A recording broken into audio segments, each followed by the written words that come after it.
Peter y yo hemos tenido muchas conversaciones a lo largo de los años sobre lenguaje y desempeño, poesía y erudición.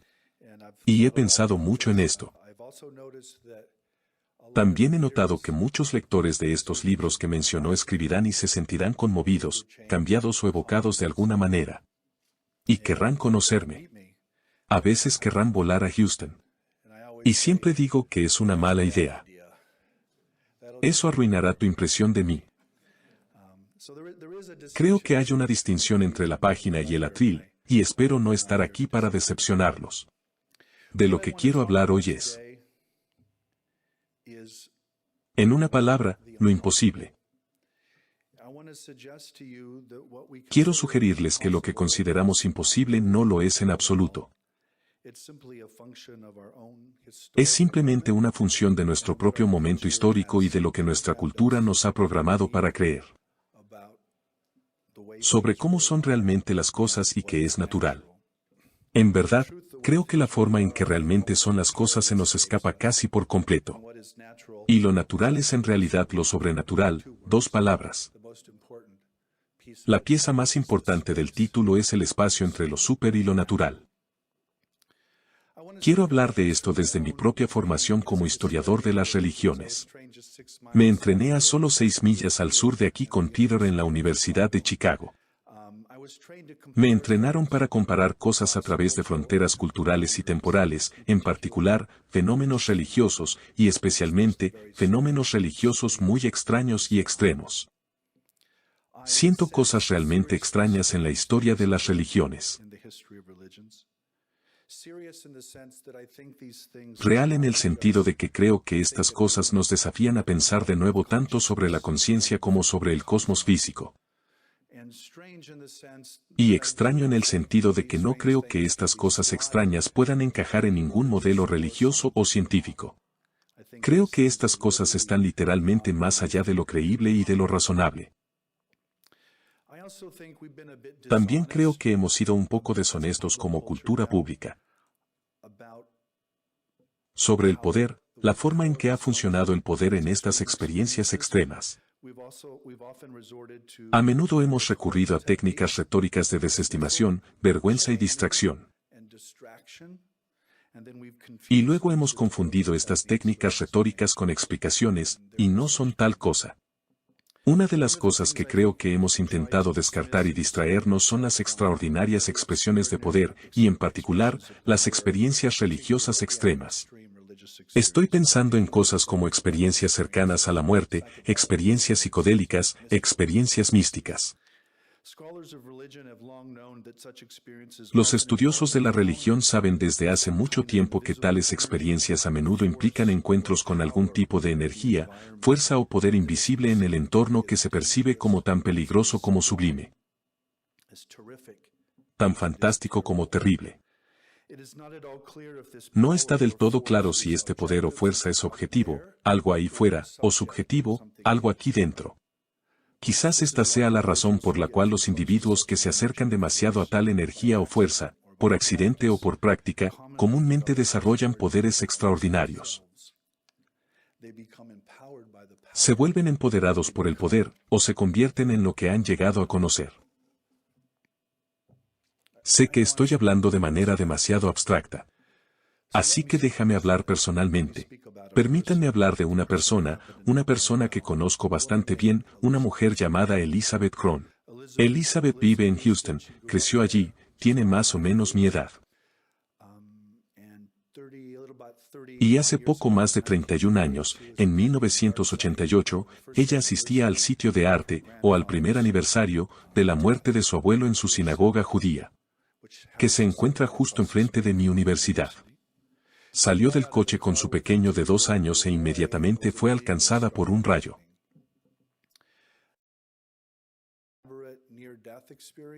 Siguió una experiencia cercana a la muerte, que implicó un resplandor en el cielo, un jardín sinestésico, una presencia masculina invisible y una revelación de amor absoluto e incondicional. Obviamente regresó de esta experiencia. Y en los siguientes meses, mientras sanaba, comenzaron a suceder cosas cada vez más extrañas alrededor de su cuerpo ahora empoderado. Recibió una llamada telefónica una noche a las 3 de la madrugada. Resultó que era de su abuelo muerto. Mientras hablaba con su abuelo por teléfono, su habitación se llenó de humo blanco y apareció una luz roja al final del pasillo. Su marido, por cierto, vio todo esto mientras ella hablaba por teléfono. También empezó a tener terribles pesadillas, generalmente de accidentes aéreos, tsunamis y terremotos que luego aparecían en las noticias del día siguiente. Se volvió electrosensible. Hasta el día de hoy, no puede usar un Fitbit ni ningún dispositivo electrónico en su cuerpo. Puede sentir la electricidad en las paredes de las casas. Las bombillas se encienden cuando está ansiosa o molesta. Y puede ver extraños brillos de color alrededor de las cabezas, en particular las suyas, si nos paramos frente a una pared blanca. Elizabeth es solo uno de esos prodigios. He conocido, mantenido correspondencia, o a veces, trabajado durante años con personas como ella. He llegado a la conclusión de que estamos subestimando enormemente quiénes o qué somos. Si hay un mensaje que me gustaría que se llevaran hoy, es este. El ser humano no es lo que creemos que es. Lo que sea que pensemos que es.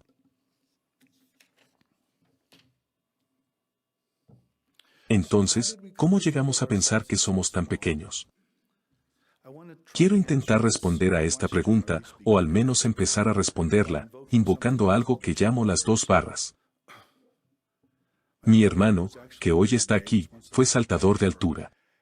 Y estaba pensando en estas 2 barras que podemos superar, una barra baja y una barra alta. Creo que muchos de nosotros superaremos la baja, ninguno de nosotros superará la alta.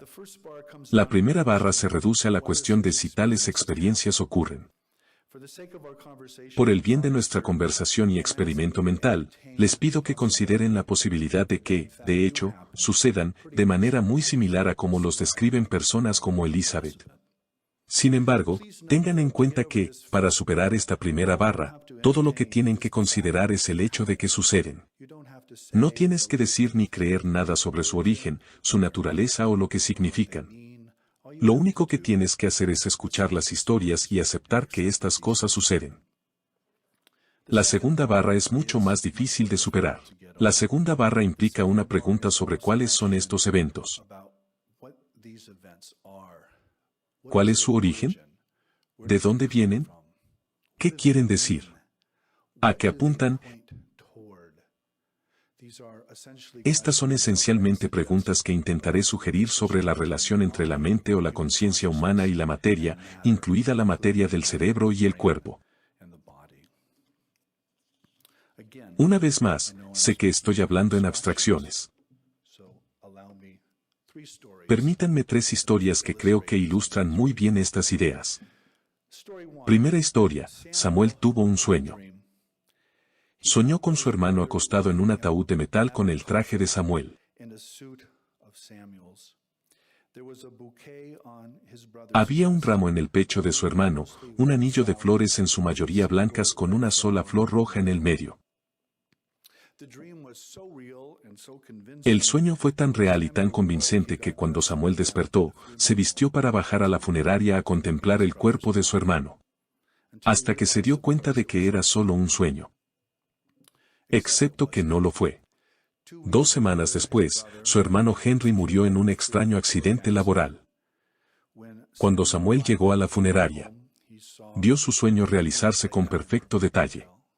Allí estaba el cuerpo de Henry en un ataúd de metal con un traje que había tomado de Samuel sin que él lo supiera. Solo faltaba un detalle. Mientras Samuel estaba sentado allí y observaba, una mujer entró con un ramo de flores, en su mayoría blancas, con una roja en el medio y lo puso sobre el pecho de Henry. Esa es la historia 1.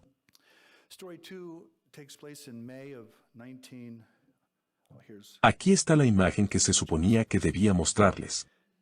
La segunda historia tiene lugar en mayo de 1959. Se trata de una adolescente llamada Bárbara. Bárbara estaba de viaje para esquiar en el norte de California. De camino a casa en su Volkswagen destartalado, estos niños se detuvieron en un pequeño pueblo llamado Lone Pine.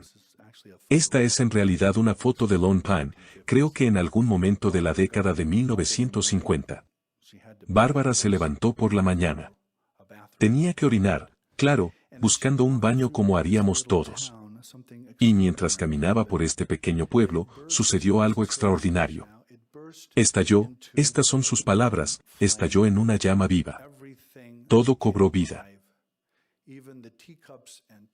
Incluso las tazas de té y las tostadoras en la ventana de una tienda brillaban con una especie de mente o vida cegadora.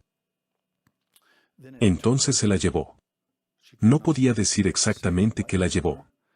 Lo describe como una bandada invisible de ángeles que la atacaron salvajemente y la dieron por muerta. Una vez más, se puede ver que este tema de lo sagrado es peligroso y sublime. Más tarde especularía que lo que encontró fue un tipo de especie invisible en el medio ambiente, tal vez algo no basado en carbono, algo superevolucionado que nos busca. También escribió sobre su experiencia anterior de lo que ella llama fisuras en la realidad, un desgarro en el tejido del espacio-tiempo. Y escribe sobre esa fuerza, poder o energía. De nuevo, solo una descripción clásica de lo que entendemos por sagrado. Historia 3. Kerry había conducido un largo camino hasta su cabaña en el norte de California.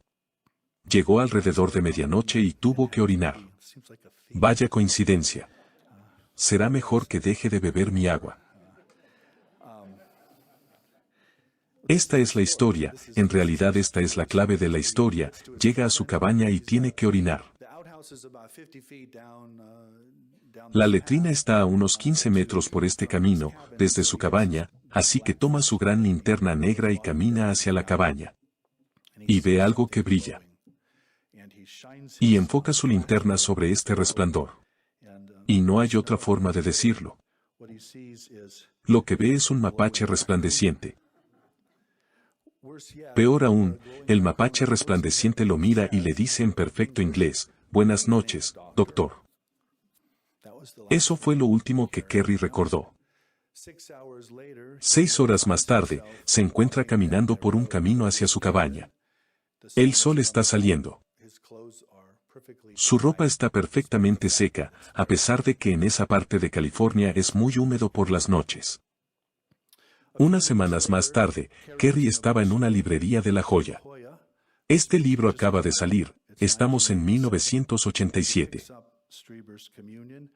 Coge la comunión de Strieber y reconoce inmediatamente su propia experiencia con la de Strieber. Unas horas después, está en casa leyendo el libro de Strieber y su hija que llamaré Lois, y su hija le dice, «Papá, quiero que leas un libro». Quería que él leyera la comunión de Strieber. Ella dijo, «Esto me pasó en la propiedad de nuestra cabaña hace unos años, nunca te lo he contado». Estuvo ausente durante 3 horas mientras su prometido registraba la propiedad llamándola a gritos. Estas son 3 historias, pero hay miles, si no 10.000, si no millones, de ellas flotando por ahí. Estoy seguro de que hay historias como esta hoy aquí en esta sala. ¿Qué hacemos con ellas? Lo primero que quizás quieras saber es quiénes eran estos locos. Samuel Clemens, también conocido como Mark Twain. De hecho, Twain estaba absolutamente fascinado con lo que hoy llamamos lo paranormal. Se refirió a esto como telegrafía mental. Una de las cosas interesantes de lo paranormal es que tiende a seguir la historia de la tecnología. La gente siempre invoca la tecnología del momento para explicarlo. Twain escribió 2 ensayos en su vida sobre este tipo de experiencias, tanto con telegrafía mental como con título. Y lo interesante de Twain es que vinculó estas experiencias a su propio proceso creativo literario. No los veía como tangenciales, pensaba que eran absolutamente centrales. Bárbara es Bárbara Ehrenreich, la conocida crítica social feminista, famosa por libros como Nickel and Dime.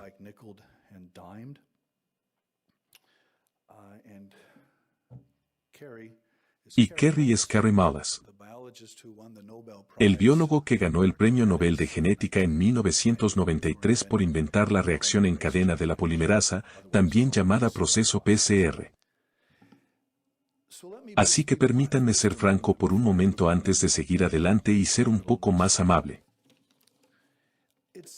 Nunca ha sido cierto, y nunca será cierto, que este tipo de cosas le suceden solo a personas que no conocen su ciencia o que no tienen la educación suficiente. Estas cosas le suceden a todo tipo de personas de todos los ámbitos de la vida. Y hablaré un poco más sobre por qué estos intelectuales en particular esperaron tanto para contar sus historias, pero creo que lo que realmente está en juego aquí es una especie de supresión cultural de las historias y no de las experiencias mismas. Mientras tanto, quiero pintar sobre un lienzo más amplio para ti. Quiero pintar sobre el lienzo de la historia de las religiones. Con esto no me refiero a su religión actual o su religión, me refiero a todas las religiones mirando tan atrás como podemos ver en la historia de la humanidad. Quiero sugerirles un modelo simple de religión que responde a la pregunta de por qué la gente cree en cosas extrañas. Muchos de mis colegas científicos o escépticos creen que la gente cree en cosas extrañas porque son supersticiosas, tontas, no conocen la ciencia o no entienden la estadística o la probabilidad. Estoy seguro de que a veces eso es cierto, pero les aseguro que no es así como se originaron estas creencias ni cómo se desarrollaron. Quiero sugerirles que la gente cree en cosas extrañas porque a la gente le suceden cosas extrañas. Es realmente así de simple. La gente no desarrolla doctrinas del alma, algún tipo de esencia que pueda separarse del cuerpo, porque son tontos o porque tienen miedo a la muerte. Desarrollan estas creencias porque experimentan que abandonan el cuerpo y flotan sobre él en accidentes, enfermedades, guerras, accidentes automovilísticos o cirugías. Las culturas no creen en la reencarnación porque, nuevamente, tienen miedo a la muerte o es simplemente porque lo que sus culturas les dijeron. Desarrollan estas ideas porque los niños pequeños comúnmente informan vidas anteriores con gran detalle. A menudo, detalles a los que se puede dar seguimiento. Y lo hacen, por cierto, no solo en culturas que creen en la reencarnación, sino en culturas que encuentran la reencarnación horrenda, ofensiva o imposible. Aquí tienes una prueba. ¿Quién de nosotros en esta sala, si Henry fuera nuestro hermano? Y el sueño de Twain fuera nuestro sueño. ¿Quién de ustedes no creería como lo hizo Mark Twain en la realidad de los sueños precognitivos? Ciertamente creerían. Sospecho que tú también lo harías. Creo que esta es la razón por la que se desarrollan estas creencias. Y estaríamos en muy buena compañía. Esta es la norma cultural global. Este es el promedio histórico. Nuestra actual actitud secular escéptica hacia estas cosas es una anomalía histórica muy descabellada. Puedo mostrarles, por ejemplo, el ruido o el arrastre de cadenas en las historias de fantasmas victorianas de los siglos XIX y XX, pero también puedo mostrarles el ruido y el arrastre de cadenas en un texto de las escrituras budistas chinas medievales. Además, la cadena que suena señala exactamente lo mismo en ambos contextos culturales. Señalan que los muertos están molestos o enojados por alguna razón en particular. El contexto cultural, por supuesto, cambia dramáticamente. No puedo pensar en dos tradiciones religiosas diferentes que el protestantismo victoriano y el budismo mahayana chino medieval. Permítanme entonces centrarme también en una sola tradición religiosa y mostrarles cómo las cosas no solo permanecen igual, sino que también cambian. Cambian en la forma en que pensamos sobre ellas. He aquí 5 términos, todos ellos dentro de una única matriz cultural, que podríamos llamar cristianismo europeo. Quiero decir un poco sobre cada una de estas palabras hasta pasar a 2 historias más que son aún más imposibles que las que ya les he contado. Lo sobrenatural, una palabra, fue acuñada en el siglo XIII. No siempre ha existido. Fue acuñada por razones legales. La Iglesia Católica es la única tradición que conozco que juzga a sus santos. Literalmente se desarrolló un proceso legal para determinar si tal o cual persona era un verdadero santo, y asignaban un abogado a cada parte. De aquí surge la frase el abogado del diablo. Este fue el abogado asignado al caso contrario. Todo esto empezó en el siglo XIII. Lo sobrenatural se oponía a lo preternatural. Lo sobrenatural se refiere a cualquier tipo de evento cuya agencia recaiga en lo divino o en Dios fuera del mundo natural. Lo preternatural se refiere a cualquier evento o maravilla o prodigio que ocurre dentro del mundo que es parte del mundo natural y no tiene ningún tipo de agencia divina o sobrenatural. Déjame darte un ejemplo. Tomemos como ejemplo a Francisco de Asís. Francesco, como quizás sepas, sangró profusamente por las palmas, los pies y el costado. De hecho, hasta el día de hoy puedes ir a Asís y ver los calcetines ensangrentados. Murió básicamente en parte a causa de estas heridas. La tradición cree que recibió estas heridas a imitación de Cristo, y que vinieron de una especie de ángel resplandeciente en el cielo que en cierto modo lo irradiaba con estas heridas. Otros cristianos, particularmente los ortodoxos, a menudo argumentan que en realidad eran psicosomáticos, que eran una especie de enfermedad mental o que provenían del diablo. Entonces, solo porque algo es maravilloso o extraordinario, en el primer momento, sucedió, pero en el segundo momento, ¿qué significa? Y particularmente dentro del cristianismo, estas cosas se han debatido sin cesar. Lo sobrenormal y lo paranormal son mucho posteriores, son acuñaciones del siglo XIX y principios del XX. Lo sobrenormal fue, no sé si fue acuñado, pero ciertamente fue puesto en uso en la década de 1880 por un clasicista formado en Cambridge llamado Frederick Myers. Y se refería a este mismo tipo de habilidades extraordinarias, como la telepatía, que Myers acuñó. Lo que Myers sentía no era sobrenatural, sino que formaba parte del mundo natural. Realmente los colocó en un contexto evolutivo y pensó que representaban el futuro hacia el cual estábamos evolucionando. Lo paranormal funcionó de manera muy parecida a esto. Fue acuñado en 1903 por un abogado y médico llamado Joseph Maxwell en Francia. Es francés. Y es esencialmente un riff francés de lo supernormal y esencialmente significa lo mismo. He tratado de resumir lo paranormal hoy como lo sobrenatural, nuevamente, 2 palabras para capturar lo que sucedió. Pasemos de las abstracciones a los estudios de casos.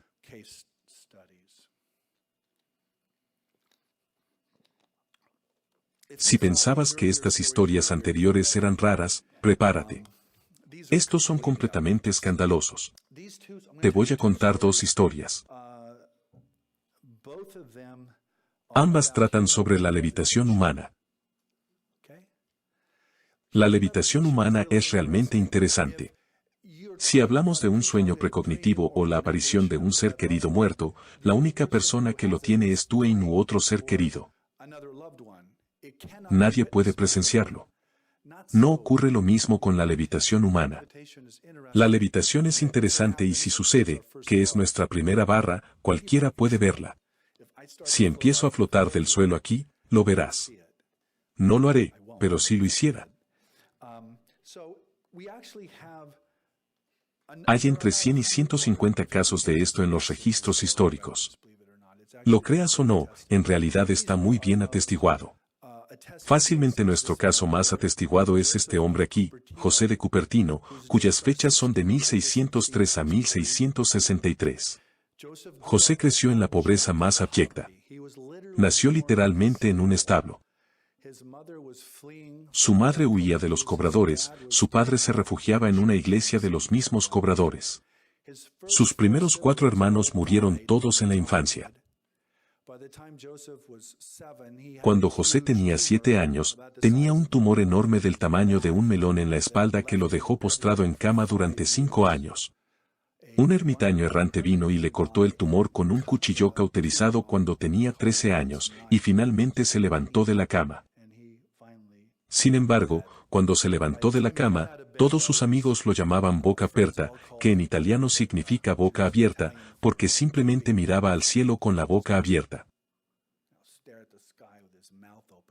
Era disociativo. Entraría en estos estados de trance en un abrir y cerrar de ojos. Cuando tenía 20 y tantos años, había sido ordenado sacerdote en la orden franciscana y estaba manifestando extraordinarias habilidades sobrenaturales, como diría Myers. Leía mentes. Podía controlar el clima. Flotaba, volaba. Y no lo hacía por elección propia. Veía algo religioso y gritaba, y luego volaba hacia un árbol o hacia una estatua, y tenían que conseguir una escalera para bajarlo. Esto sucedió tantas veces que la iglesia se puso muy nerviosa por esto. No quieres que haya gente volando alrededor de tu iglesia. Y lo trasladaron por toda Italia y básicamente en una especie de arresto domiciliario y vigilancia, por el resto de su vida, 35 años de esto. Básicamente, era escondido casa por casa, monasterio tras monasterio, para evitar las multitudes que hacían cosas como quitar tejas de un techo y cavar paredes, y cualquier cosa que pudieran hacer para llegar a este tipo. La realidad de los vuelos de José nunca estuvo en duda porque la gente los vio. Contamos con 150 testimonios jurados de personas que presenciaron esto de primera mano. Jurados sobre el estado de su alma eterna. Y puede que eso no signifique mucho para nosotros hoy, pero significaba mucho en la Italia del siglo XVII. La pregunta era, nuevamente, ¿qué significan estos vuelos? ¿Eran de Dios o del diablo? La última levitación de José fue en su lecho de muerte y fue informada por su cirujano. Cuando el cirujano le abrió la pierna derecha, José flotó suavemente fuera de la mesa de operaciones. Segundo caso, Daniel Douglas Home. Las fechas de Daniel son de 1833 a 1886. ¿Cuán diferente es la carrera de Daniel a la de José? Daniel Lamont, cuyo biógrafo llama a Daniel el primer psíquico porque un químico muy famoso de la época, Sir William Crookes, investigó a Home en gran detalle y acuñó la frase, nueva fuerza psíquica. De aquí es de donde obtenemos la palabra psíquico, no de los tabloides, sino de un químico británico llamado Sir William Crookes. Lamont también llama a Daniel la persona más interesante que jamás haya existido mucho antes del comercial de cerveza. Las habilidades de Daniel comenzaron cuando tenía 13 años. Su primera experiencia fue que vio a un compañero de juegos aparecer como una nube luminosa en su habitación por la noche. Sabía que el amigo de la infancia acababa de morir. A los 17 años, tuvo la misma experiencia que su madre, quien en realidad Daniel estaba en Estados Unidos y su madre había muerto en Escocia. A los 18 años, se producirían múltiples efectos poltergeist a su alrededor, las cosas volaban, los muebles se movían. Su tía, con quien vivía, estaba tan molesta por esto que echó a Daniel de la casa porque pensaba que esto era obra del diablo. Como habrás notado, el diablo es el chivo expiatorio de prácticamente todo. Sí levitó, la levitación no era tan común con Daniel como lo era con José, pero su levitación más famosa, que se recrea aquí en este grabado, apareció ante 3 personas, incluido Lord Lindsay, quien se convertiría en el presidente de la Real Sociedad Astronómica, y miembro de la Real Sociedad. No estamos hablando de testigos ingenuos, estamos hablando de la élite científica de la época. José también podría producir manos fantasmales que podían estrechar la mano de otra persona. Podía tocar instrumentos musicales sin tocarlos, algo de lo que fue testigo nada menos que Alfred Russel Wallace, cofundador de la biología evolutiva con Darwin. Podía alargar su cuerpo, a veces hasta 30 centímetros. Podía mover muebles con la mente, a veces con 5 hombres parados sobre una mesa para tratar de evitar que se movieran. Podía hacer temblar las paredes. Podía levitar hasta el techo.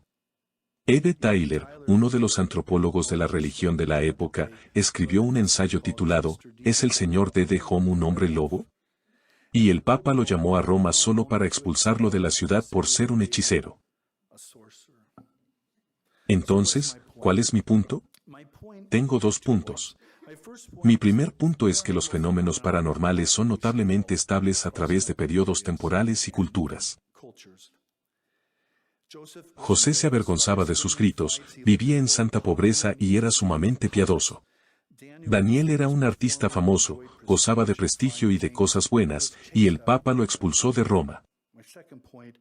Mi segundo punto es que los poderes en sí mismos no constituyen lo que llegan a significar. José de Cupertino, el santo volador, sigue siendo un santo. Muy pocas personas en esta sala han oído hablar siquiera de Daniel Douglas Home. El primer psíquico fue borrado de la historia, el santo volador sigue siendo parte de la historia. Además, permítanme observar que vemos un cambio desde el exterior hacia el interior. En el caso de José, las levitaciones fueron aceptadas porque se creía que venían de Dios, que eran sobrenaturales. En el caso de Daniel, fueron rechazadas como engaños porque no vinieron de Dios, vinieron del interior de Daniel. Permítanme decir unas pocas palabras sobre por qué creo que nos resulta tan difícil considerar esto y luego concluiré. Creo que hay 5 razones. Solo voy a tocar estas, pero puedes ir a los libros si quieres más. En primer lugar, creo que hay una verdadera política del conocimiento en juego. Michel Foucault escribió que todas las formas de conocimiento son también formas de poder. Con esto quiso decir que todas las formas de conocimiento ocurren en instituciones que te permiten decir, pensar e imaginar ciertas cosas y no te permiten decir o pensar otras cosas. Esto fue tan cierto en el caso de José con la Iglesia Católica Romana como lo es hoy con la Academia Secular. No te lo dije, pero Mark Twain, Barbara Ehrenreich, Carey Mullis y Elizabeth Krohn se negaron a hablar o escribir sobre sus experiencias hasta que fuera seguro. El secreto traumático es muy importante para mí. Si me preguntaran cuál creo que es el punto desencadenante número 1 de un evento paranormal, no dudaría en decir trauma. Los fenómenos paranormales fuertes no son voluntarios. No pueden invocarse en un laboratorio científico. La crítica de que estas personas no ganan en el mercado de valores es una tontería porque no hay ningún trauma involucrado. Ocurren en la enfermedad, ocurren en las proximidades de muerte, ocurren en la muerte. Necesitas esas cosas para desencadenarlos. No se portan bien, es solo otra forma de decirlo. Creo que tratar de convertir estas cosas en un método científico es como ir al Polo Norte para demostrar la existencia de las cebras. No encontrarás cebras en el Polo Norte. Tienes que ir a África, tienes que ir donde viven las cebras. Y ocurre lo mismo con estas cosas. Tienes que ir a las vidas humanas y al sufrimiento humano para encontrar estas cosas. Finalmente, está la naturaleza del significado y la imaginación. Con significado, simplemente quiero decir que estas cosas se sienten más cómodamente en las humanidades, es decir, como nuestro trabajo. No es una categoría científica. Estas cosas tratan sobre historia y alivio, consuelo y amor y conexión. No se trata de mecanismos, matemáticas o causas. Y por último, el imaginario religioso barroco. ¿Qué hacemos con un mapache que habla y brilla? Te diré lo que hizo Carey Mullis. Carey dijo muy claramente, creo que es una especie de holograma proyectado. Con lo que quiso decir que había encontrado algo muy real, pero no creyó ni por un momento en el contenido visionario de lo que estaba sucediendo, y creo que necesitamos algún tipo de sofisticación como esa. Permítanme también decirles que quiero perturbar su comprensión o sus suposiciones sobre el truco y la verdad. Hay fraudes, hay falsificaciones. Pero existe una relación muy profunda entre los fraudes y las falsificaciones y lo real. Pensemos en el placebo, en la medicina moderna o en la industria farmacéutica. El placebo es falso. Es un fraude. Es un truco. Y funciona. Funciona aproximadamente el 30% del tiempo en muchas pruebas farmacéuticas. Hay algo en los seres humanos que necesita ser engañado sobre nuestras habilidades o nuestros poderes curativos. Me saltaré esta y avanzaré hasta el final. Entonces, ¿dónde nos deja esto y qué podemos decir? Realmente quiero decir solo 3 cosas. La primera es que creo que nuestras conclusiones se derivan de nuestras exclusiones.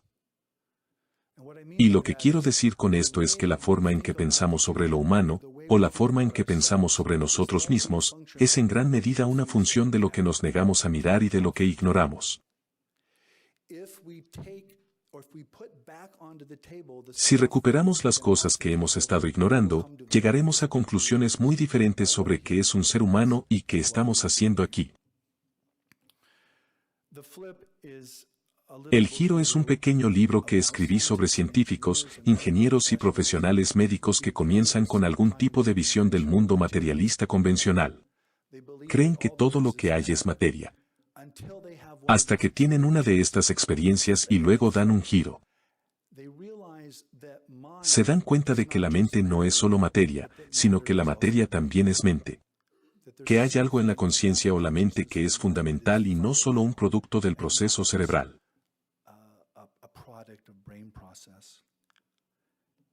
También se dan cuenta, y esto es igualmente importante, de que nada de su ciencia o tecnología tiene que cambiar el ingenio, todo funciona bien. El materialismo era solo una interpretación. Y era verdad a medias.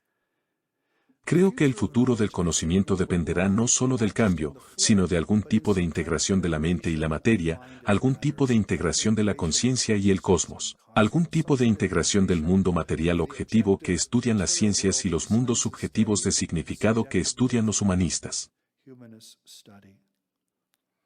Creo que tendremos que superar la primera barra y tendremos que empezar a especular sobre la segunda barra. Sé que aún no hemos llegado a ese punto. Ni siquiera cerca. Pero como espero haberles mostrado hoy, hay señales a nuestro alrededor. Signos imposibles que lo son no por lo que hablan, sino por lo que actualmente podemos oír. Eso es suficiente por ahora. Sé que tienen preguntas, yo también. Que la fuerza los acompañe.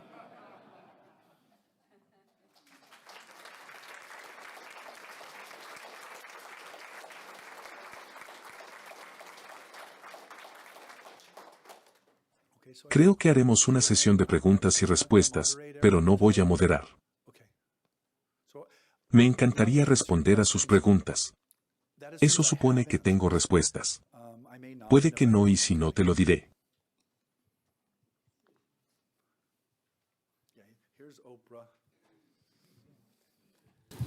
Thank you. That was excellent. The question I have relates to your description of the characteristics of these occurrences, these outside of normal occurrences, and you indicated that the traumatic effect is something that is required. In some of the examples you gave, there had been no traumatic effect or cause and effect. For example, when Twain's brother died, he had the vision before that, so there was no traumatic effect. Yo diría que sí. Yo diría que la conciencia no se sitúa estrictamente en el tiempo.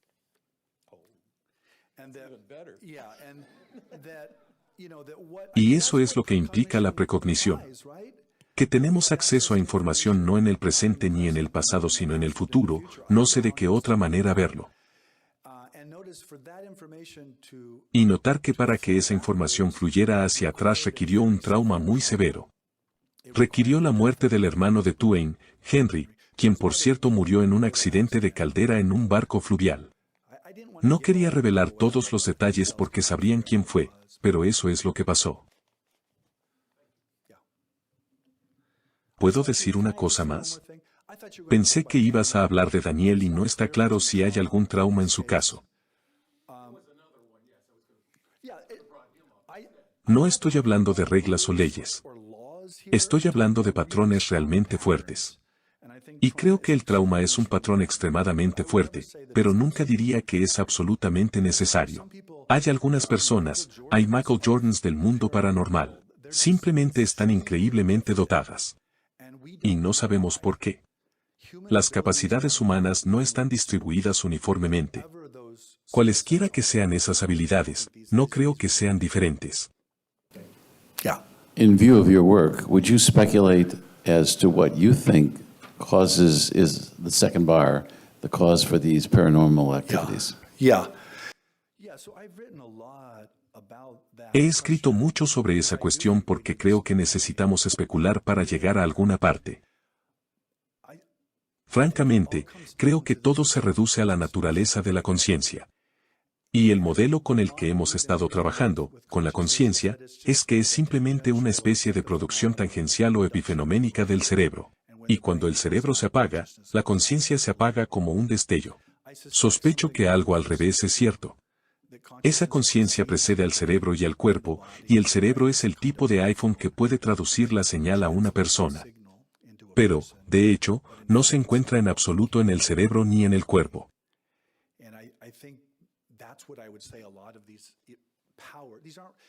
Los poderes, o mucho menos los superpoderes, suponen que de alguna manera es la persona la que tiene este poder, esta habilidad y puede usarla a voluntad. No creo que funcione así en absoluto. Creo que estos son más ejemplos de cuando, a través de un trauma, el cerebro de alguna manera se apaga o se ve comprometido, otras partes del mundo llegan a él. Y se manifiestan como este tipo de experiencias. Creo que necesitamos un modelo diferente de la relación entre la mente y el cerebro para darle sentido a estas cosas. Esa sería mi respuesta general. Hi, thank you. Great education that you're giving us.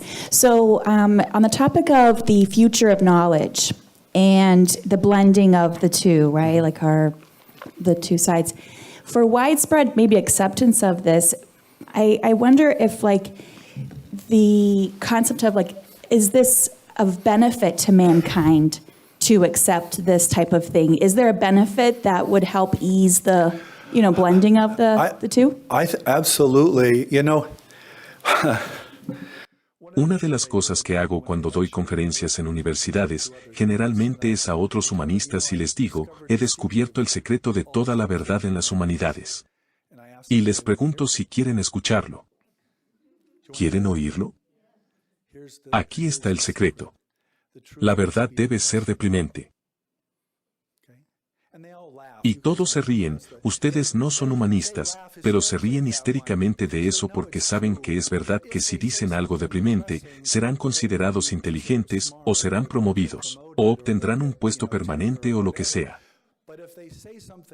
Pero si dicen algo positivo o mucho menos cósmico, que es lo que estoy diciendo, les llamarán diletantes, les llamarán supersticiosos, les llamarán todo tipo de nombres y sus carreras estarán en peligro. Entonces, mi propio sentimiento para responder a tu pregunta es que las humanidades han cavado su propia tumba deconstruyendo todo hasta convertirlo en una especie de papilla, y dándole al mundo una serie de afirmaciones bastante deprimentes. Y que tenemos que empezar a salir de ese agujero que hemos cavado, y empezar a reconstruir una visión de lo humano que sea mucho más positiva, si no cósmica. Y creo que eso se escucharía de una manera que no se escucha en el presente. Creo que tendría un impacto tremendo, pero de largo alcance y de manera muy indirecta. No estoy sugiriendo ningún tipo de solución mágica, ya sabes, sencilla. Pero creo que una visión positiva, una visión cósmica del ser humano tendría un tremendo impacto positivo en todo. Pero también, tengan en cuenta, desafiaría otras cosas. Creo que es una especie de espada de dos filos. Mi charla de hoy fue en algunos aspectos muy amigable con la religión, pero en otros aspectos muy crítica con la religión, porque las religiones cierran estas cosas tal como lo hacen los intelectuales seculares. Y estas habilidades no se limitan a ninguna religión. Son universales, son humanas, no son cristianos, ni budistas, ni hindúes, ni ninguna otra cosa.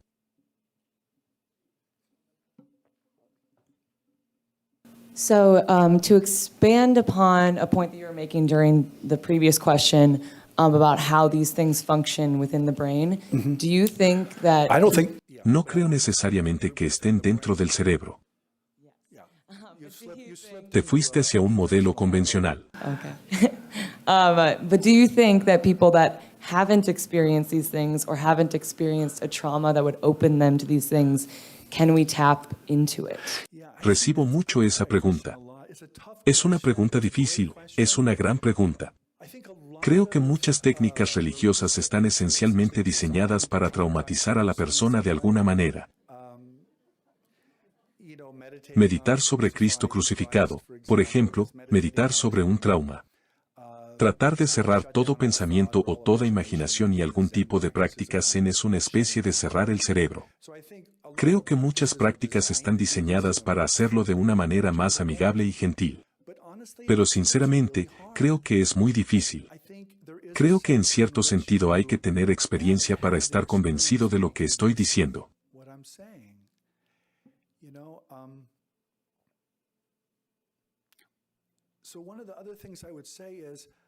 Una de las otras cosas que diría es que creo que los intelectuales y científicos de élite, es decir, personas como Twain, Aaron Naik y Mullis, deben dejar de esperar hasta el final de sus carreras para decir estas cosas.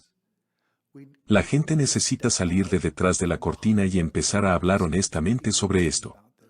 No creo que suceda. La gente se esconde, la gente está en el armario.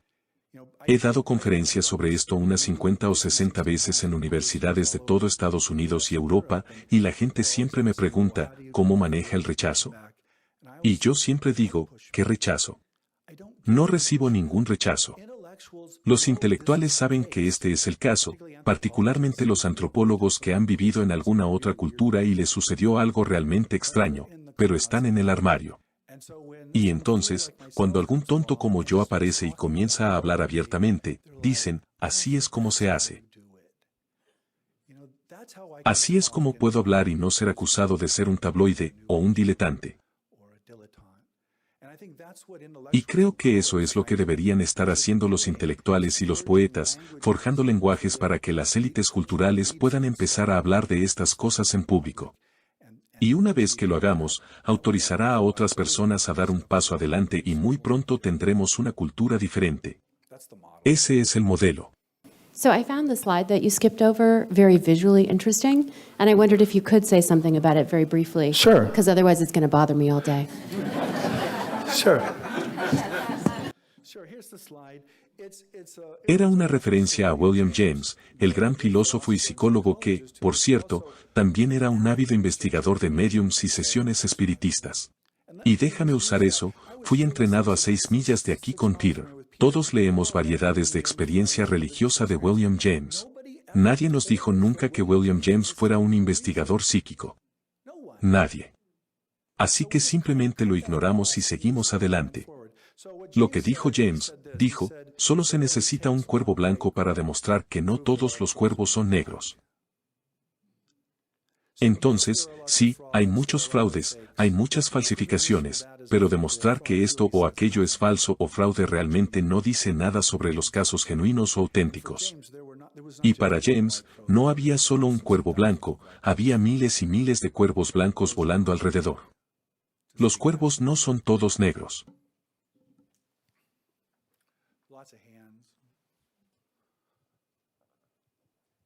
It's one of the problems is that our physics is more inadequate than physicists like to acknowledge. So, Mi libro surgió en gran medida de una conversación de aproximadamente 10 años con muchos físicos sobre qué es lo que hacen.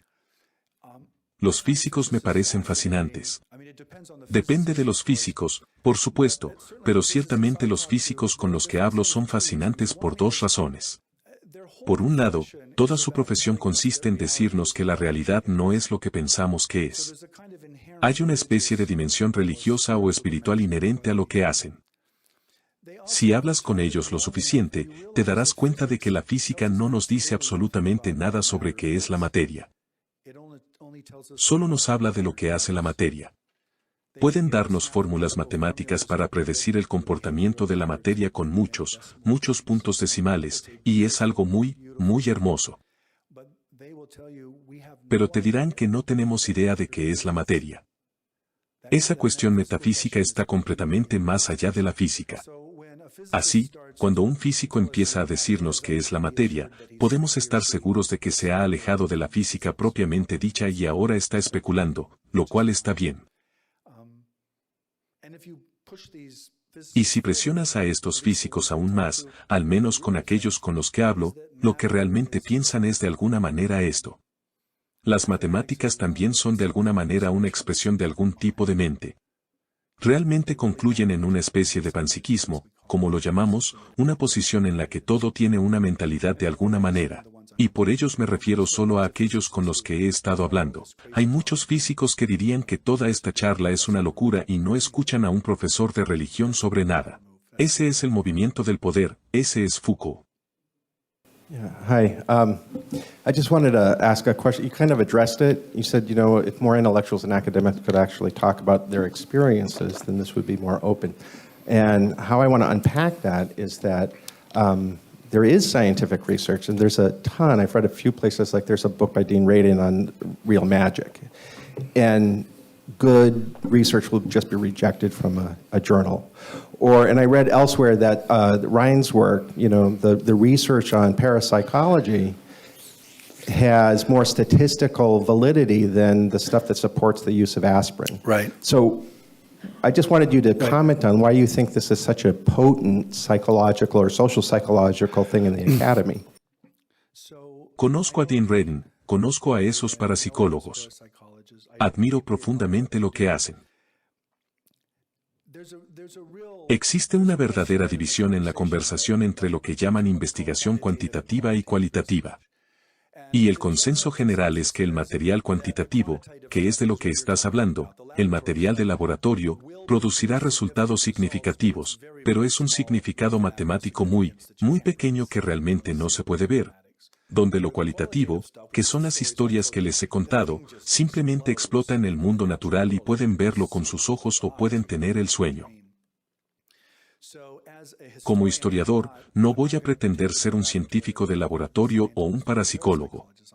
Me ceñiré al texto y a las historias. Y creo que ahí es donde está la evidencia más fuerte. Y creo que la razón por la que se descarta algo como la parapsicología es porque, en realidad, apunta muy lejos de una especie de materialismo estricto y hacia algún tipo de panpsiquismo. Y creo que a la gente a la que no le gusta eso no le gusta la parapsicología. No sé si esa es una respuesta, pero creo que sí.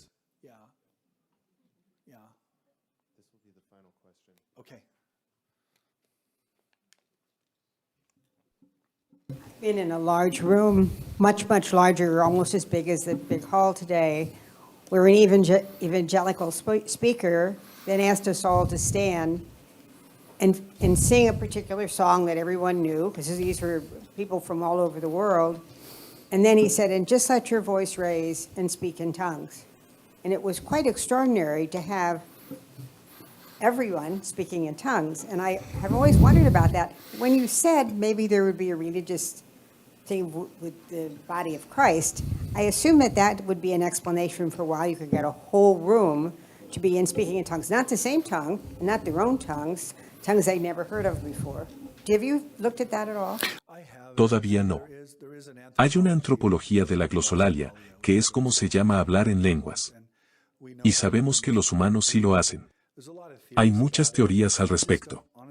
Honestamente, simplemente no conozco la literatura, pero tu ejemplo es bueno de lo que estaba hablando antes, el truco de la verdad.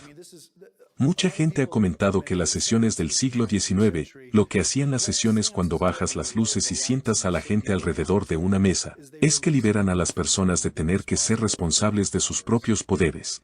Y harán cosas que de otro modo no harían, y ni siquiera sabrán que lo están haciendo. Creo que la mayoría de estas cosas de las que hablo son en realidad completamente inconscientes. No creo que la persona tenga el control. José no lo tenía. Creo que estas cosas se manifiestan a través de esta persona, pero la persona como ego social, de hecho, no tiene el control. Y sospecho que hablar en lenguas es algo así. Es una técnica para liberar responsabilidades, y no lo digo en mal sentido. Es una técnica ritual para liberar el ego de la situación. No creo que seamos quienes creemos que somos. Creo que somos máscaras de algo mucho más grande, mucho más grande. Y eso se muestra en estos momentos extraordinarios.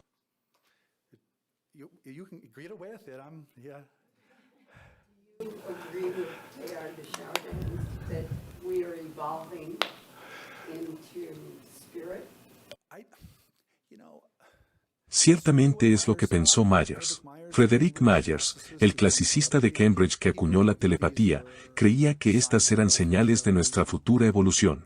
No sé si podría firmar con mi nombre todo lo que escribió Teilhard. Terminaré con una historia divertida sobre Teilhard.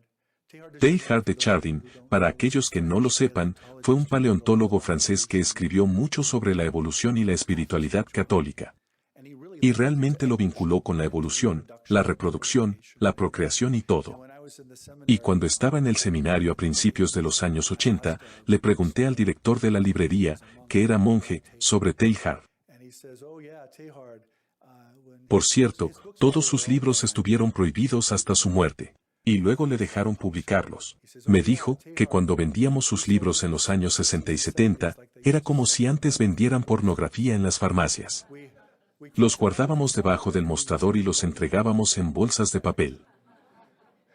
Teilhard es radical, es un tipo radical. Y no creo que hayamos llegado a ese punto todavía, pero ciertamente admiro lo que él confía en intentar hacer. Muchas gracias.